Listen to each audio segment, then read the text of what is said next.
they fail to see my vision of how we can do this one way. You know what I mean? We can act like it's fun and games, you know what I'm saying? Or we can say, we're going to go 100 miles an hour, balls to the fucking wall, we're going to get the fucking interviews we want, and we're not going to stop unless we get them. You know what I mean?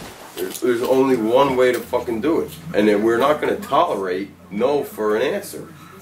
Like, we can't sit back and say, oh, you know, that show sucked, this one sucked. You know, we may have bad shows, but you know what? We're going to have good ones, too. And the only way to do it is to stay 100% focused and positive as a team and work together. Nobody can be like, this, well, we could have done it. No, you know what? We did it. Nobody can actually say, hey, look at me. I got a Charlie Outback radio business card in my pocket right now, and a Charlie Outback shirt, and I run a radio station, and it was my idea, and I'm going to take every one of my friends with me. You know what? I'm not going to hire no outside people that I don't trust to come rip me off or take my ideas or take my logos. You know what I mean? I'm going to take everybody that actually gives a shit about either what we're doing or, you know, the program itself, whether they want to better themselves to get on a resume or to you know, to say, I did this, we did a radio show once, and this is it, and you know what I mean? Yeah. That'll work for all of us one day, even if it's not successful. But to tell you the truth, I'm not going to take not successful as an answer at all. I mean, that's the way to do it. If people want to get bored with it, when I ask them and they sound, Pete, sounds like you're reading off a book. I am. Because I'm writing the show. You know what I mean? I am reading. Who wrote the fucking program? Me. You know what I mean? Not them. You know? And it's like, so if I set you up for a fucking question, you're going to answer it completely. You know? And I just gave you carte blanche to answer the question. You know? And but no, they're not like, well, Mr. Outback, what do you think about this? No, they don't do that on the show yet. A, they're not comfortable enough. You know what I mean? So I mean, you're getting yourself established. Yeah, but it's always me like, so, Mr. Lightfoot, what do you think about this? Or Dr. Levy, what do you think about this? And no one's ever like, well, Charlie, you know what I mean? It's always like, blah, blah, that sounds like I'm just rambling, you know? But if I got to ramble on, like Led Zeppelin says, to get to where I got to go, then we will ramble, baby. And I will ramble heavy. Do you see the time of the show maybe extending in the future? If it was up to me, we'd run a 2-hour show, and I would do an hour on a topic, and I would do another hour on current affairs, current events, you know what I mean? But I do not have that jurisdiction right now because of undisclosed reasons. Well, you do have an established staff of, like, a good amount of people so far. We do. How many guys you got? We have Jack Levy, the Doc. We got Edward Lightfoot. We got Johnny Flash. We got Charlie Outback, and we got Muddy Waters over here. A word. You know what I mean? So, but you know, there's certain decisions that I can pull strings on, but some things are not my toys. So therefore, some of my toys cannot be put on for 2 hours. You know what I'm saying? Yeah. So if I had the permission to have those toys put on for 2 hours, listen, I'd run the radio station every day if I could. You know what I'm saying? But yeah. I don't have that capacity. I mean, I think that's understandable. But one day we will have that. We'll be like, you know, Muddy Waters, it's time for you to go on for 2 hours. On the record, I like that name. You know what I mean? It'll be like, Jack, 9 o'clock, you're running a show for 2 hours. What are you doing tomorrow, Mr. Lightfoot? You know what I mean? Like, can you do it? Give me a 3-hour thing on this. You know what I mean? Fuck this hardball shit. Fuck this Scarborough's garbage. Fuck Scarborough? What's that? MSNBC. You know, Keith Olbermann, go back to ESPN. And Bill Maher, go back to Pascal Hills and sing in the choir. And you know, Bill O'Reilly, why don't you curse some more people off and make more people feel like shit? You know what I mean? Like, this is real, this is the truth, This is where this is the only stream of media where you're going to get the exact facts. And even if we're wrong, then we studied wrong, and we'll tell you if we're wrong. You know what I mean? We're not going to follow some big owner that owns the company, like Rupert Murdoch owns Fox, or you know the other guys that own MSNBC, or Ted Turner who owns CNN. Nobody owns anything. You know what I mean? This is real American radio. It's the only truth that you're going to get. You know what I'm saying? There's Absolutely. no money in other people's pockets that are telling you what to say. Well, you know, I got billions of dollars. You're going to say what I want. You know what I mean?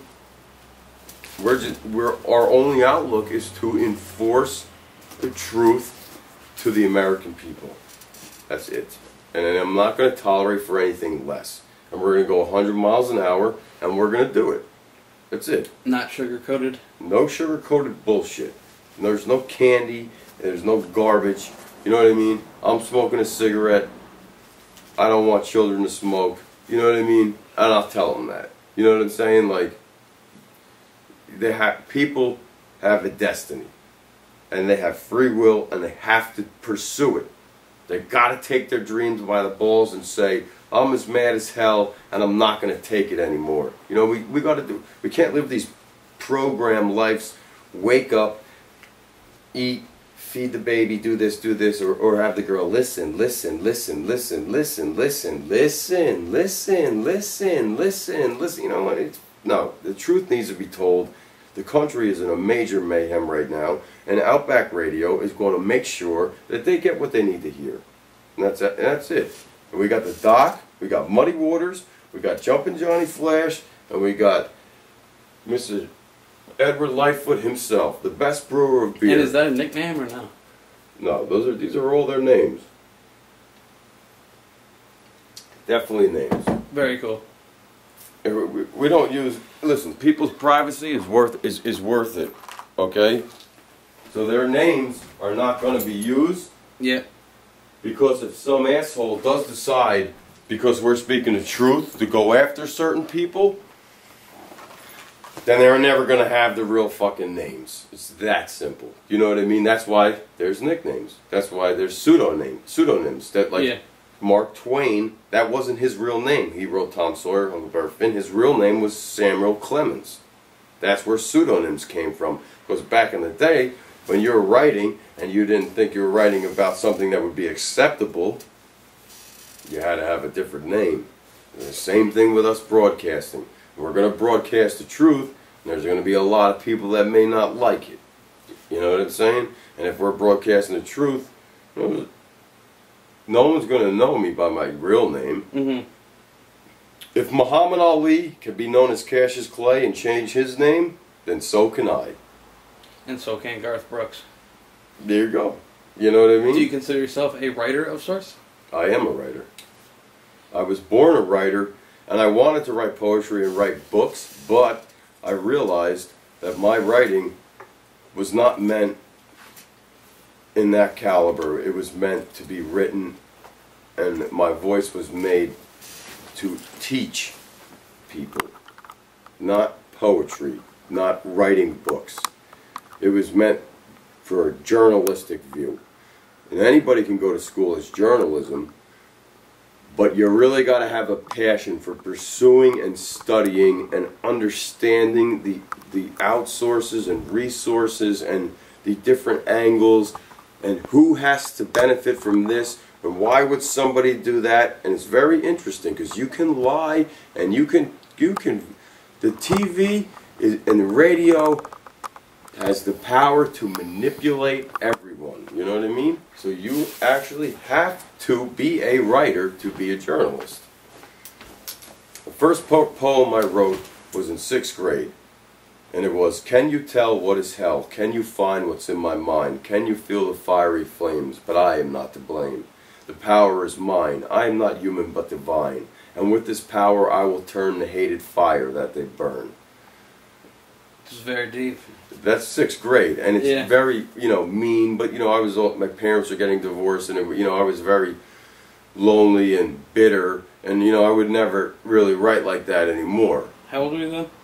I was probably about 12 or 11, you know what I mean? So they looked at me like he's writing this dark and deep, deep poetry. And I kept on trying to write, and I kept on trying to get accepted because my brother was a great guitar player, and I played a little piano. Which brother? James.